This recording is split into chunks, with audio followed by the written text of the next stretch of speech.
რუსი ექსპერტების და პოლიტოლოგების მოულოდნელი და სკანდალური განცხადებები ოპოზიციის რუსეთთან კავშირის შესახებ. ექსტრემალური ჟურნალისტიკის ცენტრის ხელმძღვანელი ოლეგ პანფილოვი პარალელს ავლებს საკნებისა და რუსული არასამთავრობო პროპუტინისეული ორგანიზაცია ნაშის აქციებს შორის და აცხადებს, რომ რუსეთის ხელისუფლება ქართველი ოპოზიციონერების ნაწილს არა მარტო ფინანსურ დახმარებას უწევს, არამედ პიარის წარმოებაშიც აძლევს რეკომენდაციებს. პოლიტოლოგ კონსტანტინე ბარავოსის განცხადებით კი არსებობს ფაქტები, როცა კრემლმა რუსეთში მოღვაწე ქართველი ბიზნესმენი აიძულა საქართველოში ოპოზიცია დაეფინანსებინა.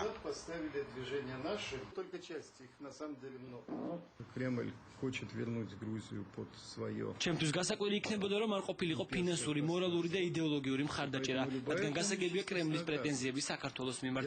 მას სურს საქართველოს საკუთარი იმპერიულ სივრცეში დაბრუნებადი ნებისმიერი სახის დახმარებასაც უწევს ოპოზიციას. როდესაც ვაკვირდებოდი ოპოზიციის აქციის დაწყებას 9 აპრილს, მაშინვე დავწმუნდი, რომ მოსკოვის პოლიტექნოლოგები რაღაც სახით ეხმარებოდნენ, რადგან ქართული ოპოზიცია ძალიან პრიმიტიულად მართავდა აქციებს. არ იყო შოუები, პერფორმანსები, მაგრამ უცბად გაჩნდა საკანები, ქურთუკები, სტაფილოები, კურდღლები და ზუსტად ეს ყველაფერი იყო მოსკოვში. როდესაც მოძრაობა ნაშა აქციებს მართავდა ესტონეთის საელჩოსთან და ევროკომისიის წარმომადგენლობასთან. ევროკომისიის ოფისთან დადგეს საკნები, სადაც ხალხი იჯდა, ასევე მიიტანეს სტაფილოები, რომლებსაც საელჩოს ესროდნენ. ბევრი რამ ერთმანეთის მსგავსია. ნათია ტრაპაიძე განავრცობს თემას პირდაპირ ეთერში. ნათია, გისმენთ.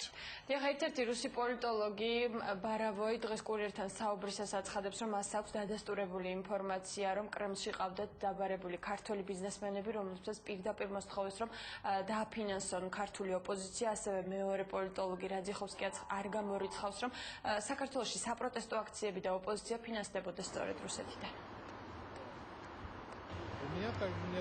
ეჭვი არ მეპარება, რომ საქართველოში დესტაბილიზაციას კრემლი უჭერს მხარს და აფინანსებს. ამას აკეთებს არა მარტო საქართველოში, არამედ უკრაინაში, ბალტიისპირეთსა და სხვა მეზობელ ქვეყნებშიც. საუბარია ეგრეთ წოდებული ოპოზიციის დაფინანსებაზე. უკვე იძლევიან ლიდერები ინტერვიუებსაც უკვე იმას ნიშნავს, რომ ფინანსდება საქართველოს წინააღმდეგ პროპაგანდული კამპანია. ისიც ცნობილია, რომ ჩემთვის რუსეთში მოღვაწე ქართულ ბიზნესმენებს აიძულებენ ამგვარი პროექტების დაფინანსებას. ისინი იძულებულები არიან ასე მოიქცნენ. კრემლმა საქართველოს და სააკაშვილიმ მტრებად გამოაცხადა და იყენებს სერიოზულ არხებს. ჩვენთან არსებობს ასეთი ორგანიზაცია FSB, რომელიც ჯაშუშს იჭერს და პროპაგანდულ კამპანიას სწორედ ეს უწყება ახორციელებს. Личное свержение Саакашвили превратилось. რუსეთის ხელისუფლებისთვის სააკაშვილის ჩამოგდება სპორტულ აზარტად იქცა, მათ უნდათ გოლის გატანა, ამიტომ თეორიულად დასაშვებია, რომ კრემლი მხარს უჭერს ოპოზიციას. Корпоративным врагом.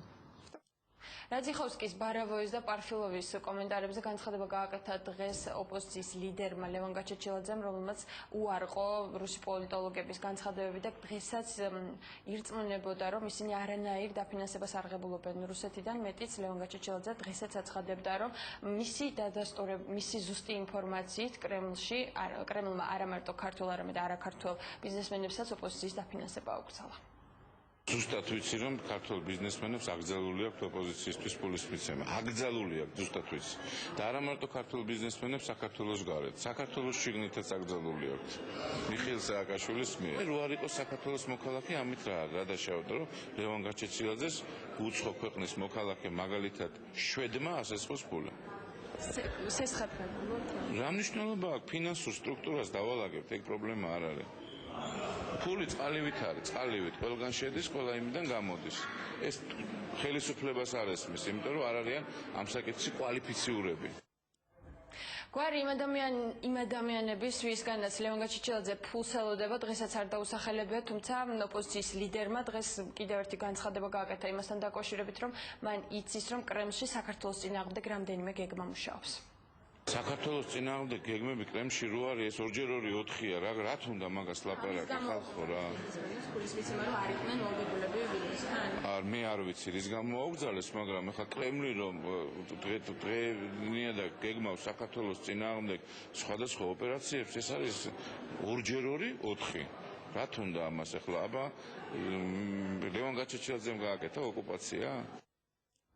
რუსი პოლიტოლოგები ირწმუნებიან, რომ ქართული ოპოზიცია რუსეთიდან ფინანსდება, ოპოზიციის ლიდერი კი აცხადებს, რომ იმ დამფინანსებლის გვარს ვისგანაც ის ფულს ელოდება, განაცხადებს მხოლოდ მას შემდეგ, რაც ფულს უკვე ოფიციალურად მიიღებს.